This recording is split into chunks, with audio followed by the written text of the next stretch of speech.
Bonsoir tout le monde. Les spectacles de l'Intégral Théâtre s'inscrivent au cœur de la vie actuelle qu'ils éclairent, interrogent et mettent en perspective. Ces propositions invitent à demeurer attentifs au monde présent.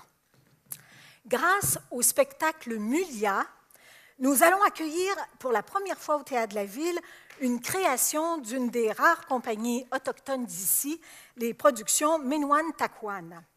Mulia signifie Montréal en langue Innu. Cette pièce qui suit le parcours d'un jeune homme qui quitte sa réserve pour aller vivre en ville, où il rencontre un Montréalais pur laine qui devient son coloc. Les deux hommes, que tout sépare en apparence, apprennent à se connaître pour établir un vrai dialogue et vivre une authentique rencontre. Mulia est signé par un collectif d'artistes de diverses origines, Innu, Huron-Wendat, Atikamekw, Abénaquis et allochtones. Ils seront 4 sur scène pour défendre cette prise de parole salutaire qui nous ouvre les yeux, la conscience et le cœur. En conclusion du spectacle, les interprètes nous invitent à échanger avec eux autour d'un thé nipi-chapui. C'est un moment rare à ne pas manquer. Le prochain spectacle, Race, est l'œuvre d'un très grand auteur américain, David Mamet, dont les pièces de théâtre, les romans, les scénarios et les films ont gagné de nombreux prix à travers le monde. Il nous propose ici une situation dramatique d'une grande puissance qui révèle toute la complexité des tensions raciales aux États-Unis ou ailleurs. Ici, un homme d'affaires blanc et fortuné est accusé d'avoir violé une jeune femme noire dans une chambre d'hôtel à New York. Oui, ça rappelle quelqu'un. 2 avocats d'un même bureau, l'un noir et l'autre blanc, ainsi que leur assistante de race noire, doivent décider s'ils représenteront ou non cet homme. Leurs échanges soulèvent de très délicates questions et offrent un regard lucide sur l'Amérique, ses conflits raciaux et les conséquences qu'ont ceux-ci sur les rapports individuels et même juridiques.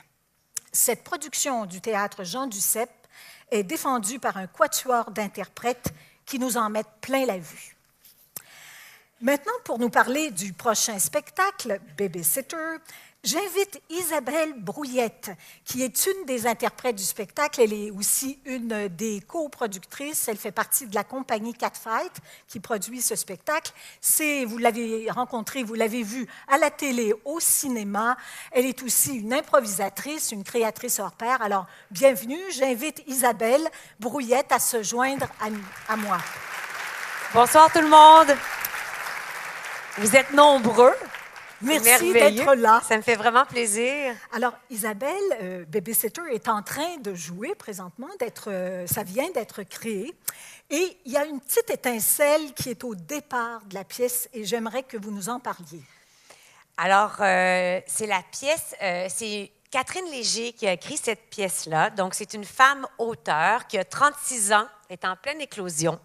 Et puis, il y a quelques années, elle est témoin d'un fait divers dont vous avez certainement entendu parler, peut-être un mouvement devenu viral sur Internet où les hommes faisaient comme une très mauvaise blague en enlevant le micro à une animatrice sportive et disaient une vulgarité. Vous vous rappelez de ça? Et puis, je ne dirai pas ce que les gars disaient. C'est trop choquant. Mais Catherine, quand même interpellée par cette anecdote, parce que un des hommes qui avait fait cette blague-là avait perdu son emploi. Ça se passe en Ontario, il travaille chez Hydro One, l'équivalent d'Hydro-Québec, et perd son emploi. Catherine a fait « belle prémisse théâtrale ». Et survient dans la foulée de ça les écrits des journalistes qui veulent venir à la défense des femmes et qui dénoncent ces mauvaises blagues. Mais ce faisant, l'homme, journaliste très féministe, est un peu paternaliste avec les femmes. Là, Catherine, elle a décidé de tout mêler ça. Les gars un peu douchebag et les ultra-féministes garçons, elle les met dans une même histoire. Et donc, elle a écrit une comédie. On va aller fouiller les notions de féminisme, de misogynie, mais avec une plume. Je vous le dis, là, c'est pas pour faire de la fausse publicité, mais on joue depuis mardi et les gens rient énormément. Ça fait du bien. Elle a choisi la comédie pour traiter de sujets assez sérieux, pour se défouler un peu, pour qu'on arrête de... Pour les gens sortent de là bousculés, tu l'as vu? Oui, j'ai eu la chance de voir vendredi passé. C'est bousculant quand même, parce qu'elle joue dans des notions qui sont... On rit jaune, on rit bleu, on rit vert. Des fois, on a du malaise aussi. Oh oui, des fois... c'est pas possible. Parce que là, va arriver... Bon, moi, je joue l'épouse de Cédric, qui a fait la mauvaise blague. Et je suis en dépression postpartum. On a un petit bébé de 5 mois. Il arrive avec cette affaire-là. J'ai perdu ma job. Comment ça? J'ai fait une joke aux Alouettes. Quoi? Quelle joke? C'est sur Internet. Là, elle est dépassée, puis elle n'a pas l'énergie pour le gérer. Fait que là, elle va se tasser de ça plutôt que de pogner les nerfs. Il va arriver une baby-sitter dans le portrait, d'où le titre. Et là, elle va brouiller toutes les cartes et elle va faire jouer des jeux très étonnants aux personnages. Et là, on tombe vraiment dans une belle comédie. Et il y a aussi un autre personnage, c'est le frère de Cédric, Oui. qui est journaliste lui-même, Oui. qui lui aussi, d'une certaine façon, brouille les cartes. Il brouille les cartes. Les comédiens, c'est David Boutin, Steve Laplante, moi-même et la jolie, très jolie Victoria Diamond, qui est une comédienne d'Halifax, qui a un joli petit accent anglais. Et qui est une danseuse formidable. Qui est une danseuse, parfaite babysitter. Mais tout ça pour vous dire que Steve Laplante fait un journaliste très bien pensant. Lui, là, il connaît ça, le féminisme, il connaît ça, les femmes, puis il va tout nous dire comment il faut ressentir les affaires. Exactement.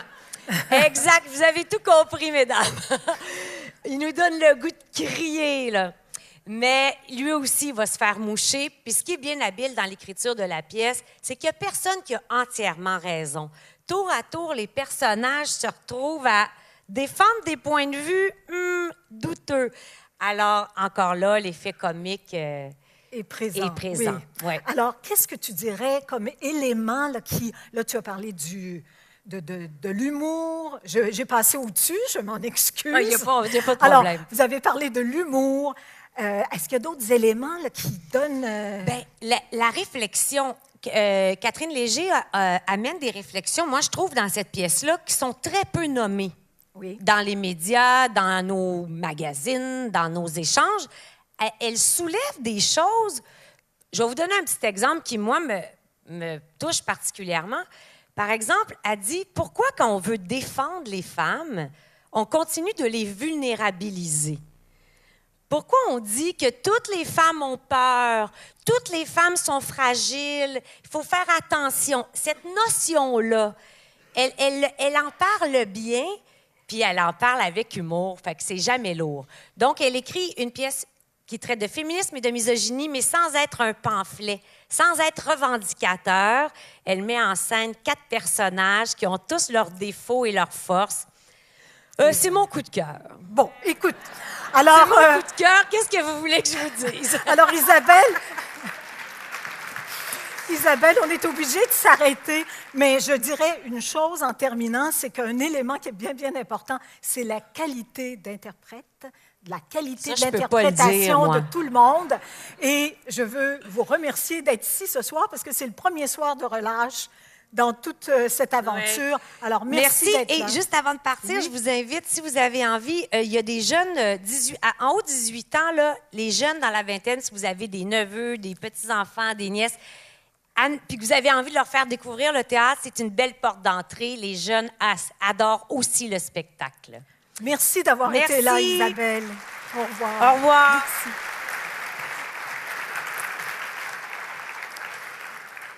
Alors, on poursuit avec la pièce « Pourquoi tu pleures ?» qui nous transporte dans le vieux Chambly chez Roger Bérubé. Imaginez la banlieue rêvée. Et là, une mère et ses 4 enfants adultes sont réunis pour la lecture du testament rédigé par le père. Celui-ci a décidé de soumettre la famille à une forme de jeu pour faire le partage de sa fortune. Autant l'anecdote est simple, autant les enjeux qu'elle soulève sont pertinents et profonds. Qu'est-ce qu'on transmet? Les douleurs et les blessures ont-elles un prix quantifiable? Est-ce que nos dirigeants nous gouvernent en bons pères de famille? Pourquoi tu pleures et tu fais rien pour changer la situation? Autant de questions que soulève le texte de Christian Bégin, qui signe ici une radioscopie jubilatoire et troublante du Québec d'aujourd'hui. Cette création des éternels pigistes, dont on suit le parcours depuis les tout débuts, a été coproduite et présentée au TNM. Elle met en scène non seulement les 4 éternels pigistes, mais aussi un Pierre Curzi et une Sophie Clément au sommet de leur art. Le prochain spectacle, L'Orangeraie, était au départ un roman de Larry Tremblay qui a remporté de nombreux prix et que l'auteur a adapté lui-même pour le théâtre. La proposition qui en résulte, signée Claude Poisson du Théâtre Denise Pelletier, est d'une force peu commune. Réflexion humaniste sur l'absurdité de la guerre, L'Orangeraie aborde la question du terrible sacrifice des kamikazes et est ainsi d'une troublante actualité. En voici le récit. La guerre fait rage quelque part dans un pays du Moyen-Orient. Des jumeaux vivent malgré tout une vie paisible dans une orangeraie jusqu'au jour où une bombe explose et tue leurs grands-parents. Leur père est alors invité à venger ses morts en envoyant un de ses fils dans le clan ennemi. L'un d'eux seulement aura l'honneur de porter la ceinture d'explosifs qui les vengeront. Des années plus tard, en Amérique, le jumeau survivant, devenu adulte, aspire à devenir comédien. Aidé d'un enseignant en art dramatique, il cherche le chemin de la paix, le chemin de la résilience. Voici une proposition touchante qui frappe droit au cœur et que nous offrons aussi en matinée scolaire pour les grands du secondaire. Pour nous parler du prochain spectacle, J'aime Hydro, j'invite Annabelle Soutard, directrice artistique de la compagnie Porte-Parole, qui produit cette création dont elle assure aussi la dramaturgie. Bonjour Annabelle, merci d'être là. Merci. Alors, J'aime Hydro, c'est un projet ambitieux que vous avez initié en compagnie de la comédienne Christine Beaulieu. On en entend parler beaucoup actuellement. Dites-nous ce que nous réserve le spectacle. Bien, peut-être pour le public ici qui ont vu Sexy Battant il y a quelques années, J'aime Hydro, c'est une pièce de théâtre documentaire, c'est-à-dire tout ce qui se passe sur scène, c'est des vraies affaires, des vrais personnages. Notre protagoniste, c'est Christine Beaulieu, la comédienne, qui a accepté ma commande de faire une enquête documentaire sur Hydro-Québec. Pourquoi? Parce que nous avons découvert il y a quelques années que nous dépensons des milliards de dollars à construire des barrages sur nos belles rivières ici. Et le prix d'électricité reste très bas sur le marché nord-américain. Et maintenant, c'est assez difficile à vendre ce que nous produisons. Alors, la question centrale de son enquête, c'est pourquoi? Est-ce que c'est une complexe du castor que nous avons ici au Québec? Et l'autre question, c'est qu'est-ce qui est devenu de la relation entre les Québécois et Hydro-Québec? Est-ce que c'est une relation d'amour, de dépendance? Est-ce que nous sommes des amants déchus? Alors, c'est une enquête documentaire très profonde, mais aussi très personnelle, racontée par Christine d'une façon très anecdotique et très humaine, mais qui nous amène, nous tous, avec Christine, à reconnaître cette société d'État. Il y a quelque chose de très important qu'elle souligne, parce que vous avez travaillé avec elle à la dramaturgie, c'est comment vous l'avez invitée à toujours donner tous les points de vue possibles à l'intérieur de la pièce pour qu'il n'y a pas de parti pris dès le départ qui sont pris. Non, ce n'est pas de la propagande, il n'y a pas un parti pris. Ça, c'est un principe assez important chez Porte-Parole dans toutes nos pièces. J'ai demandé à Christine de rester ouverte à tous les points de vue. Alors là, on raconte beaucoup de gens. Il y a peut-être une cinquantaine de gens qui sont interviewés par Christine, qu'on rencontre sur scène, dont le PDG d'Hydro-Québec, Éric Martel, le ministre des Ressources naturelles, Monsieur le ministre Arcan, des ouvriers, des gens sur le chantier de la Romaine, Rimbaud, Bernard Gauthier, sur la Côte-Nord, des économistes, plein de gens qui ont vraiment de diverses perspectives sur la société d'État. Et puis concrètement, juste nous dire quelle forme prend le spectacle. Oui, d'accord. Alors, la pièce est racontée par Christine elle-même. Alors, elle est l'auteure de la pièce et aussi elle joue elle-même. Elle parle directement au public et aussi elle parle avec tous les personnages qu'elle a rencontrés, qui sont joués principalement par Mathieu Gosselin. Un comédien formidable. Vraiment formidable. Alors, il joue des femmes, des hommes, des gens âgés, jeunes, des intellectuels, des ouvriers. C'est vraiment comique et très théâtrale, la façon dont il se transforme sur scène. Elle est aussi accompagnée par un concepteur sonore sur scène et tout le monde est en fait ont des microphones et en fait la pièce est diffusée quand on a fait à Usine C en streaming direct. Alors il y a une conception sonore assez incroyable pour rendre le spectacle compréhensible pour les gens qui écoutent ça chez eux. Ensuite, il y a un aspect visuel qui est très important. Vraiment impressionnant. On a des projections vidéo pour rendre aussi, des fois quand Christine fait des visites, par exemple sur le chantier de la Romaine, on va avec elle puis on voit des images vidéo vraiment incroyables, mais aussi des illustrations par Mathilde Corbet qui rendent ça très artistique et théâtral. Alors, pouvez-vous nous dire comment se déroule le spectacle? Est-ce que c'est En fait, c'est en épisode. C'est comme des podcasts. Et puis, en fait, c'est comme on a fait avec Sexy Béton. Alors là, il y a 5 épisodes. On voit le 1, 2, 3. Après, il y a un entracte. Et ensuite, le 4 et le 5. Alors, je crois que même si c'est une durée assez longue, c'est vraiment bien coupé. Et chaque épisode est très particulier.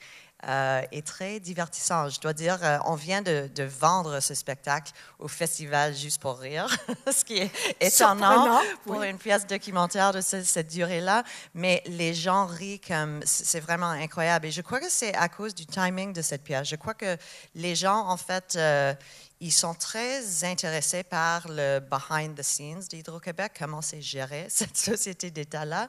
Et ce qu'on voit avec l'enquête de Christine, c'est qu'elle part de zéro. Elle est vraiment dans toute ignorance au début, puis elle devient expert. Et ça, c'est assez comique, comment ça se passe. Oui. D'ailleurs, vous parliez de la durée. Je souligne à tout le monde que le spectacle, exceptionnellement, va commencer à 19h, justement pour nous permettre de suivre les 5 épisodes dans la joie et le bonheur. Et le spectacle va d'ailleurs connaître une importante tournée. On est très contents et contents de l'accueillir au Théâtre de la Ville. Je suis obligée de vous remercier, Annabelle, d'avoir été là. Merci beaucoup tout le monde. Ça va nous donner le goût à tout le monde de revoir pour certains ou découvrir le spectacle. Merci. Annabelle. Au revoir. Merci.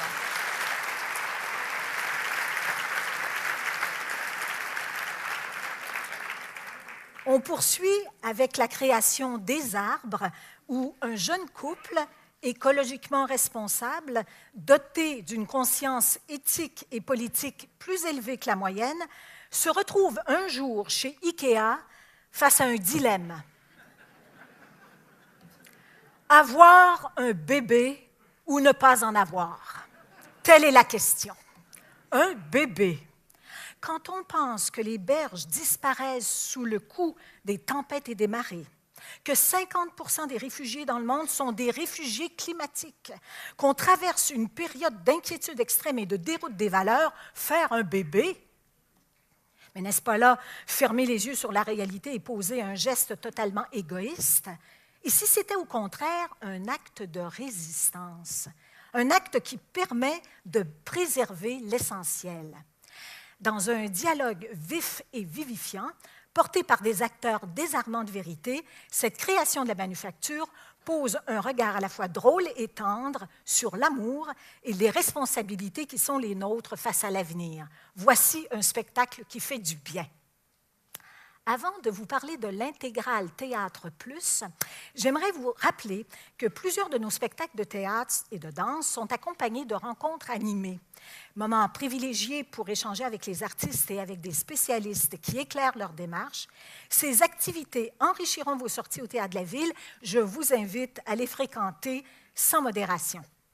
Certaines rencontres précéderont les spectacles, d'autres les suivront. Pour ne pas qu'il y ait confusion, les dates de ces rencontres sont annoncées dans la brochure de saison et elles sont inscrites aussi sur les billets que vous allez vous procurer. Comme ce ne sont pas toutes les représentations d'un même spectacle qui sont touchées par ces rencontres, je vous invite à être particulièrement attentif lors de votre choix de date. Aussi, n'oubliez pas d'inscrire à votre agenda notre soirée spéciale théâtrale qui aura lieu le lundi 29 janvier. Les abonnés de l'Intégrale Théâtre pourront assister gratuitement à cette soirée de découverte, par ailleurs ouverte à tous. Les détails seront déroulés au cours de l'automne. Et maintenant, en Intégrale Théâtre Plus, nous vous présentons du théâtre musical québécois avec Demain matin, Montréal m'attend. Pour souligner les 75 ans de Michel Tremblay et le 375e anniversaire de Montréal, le metteur en scène René Richard Cyr fait appel au compositeur François Dompierre afin de faire renaître la comédie musicale culte créée en 1970. 16 comédiens, chanteurs, danseurs et 5 musiciens vont recréer l'atmosphère colorée et sulfureuse de la Maine où règne en vedette incontestée Rita Tétrault, alias Lola Lee. Lorsque sa sœur cadette, Louise, débarque à son tour à Montréal avec l'intention de suivre les traces de son aînée, Lola perçoit la nouvelle venue comme une menace pour son règne. Devant la détermination de la jeune Louise, Lola va employer les grands moyens. Après Belle-Sœur, Le chant de Sainte-Carmen-la-Maine et encore une fois, si vous permettez, voici une autre œuvre majeure de Tremblay qui connaît une nouvelle jeunesse. Vous retrouverez sur scène, entre autres, Hélène Bourgeois-Leclerc, Laurent Paquin, Benoît McGuinness, Kathleen Fortin, pour ne nommer que ceux-là. Notez que la représentation du 22 mars sera offerte dans le cadre de la soirée bénéfice du Théâtre de la Ville. Voilà, c'est ce qui compose notre saison théâtrale qui est débordante de propositions fortes et très diversifiées, vous l'avez constaté. Au plaisir de vous y accueillir.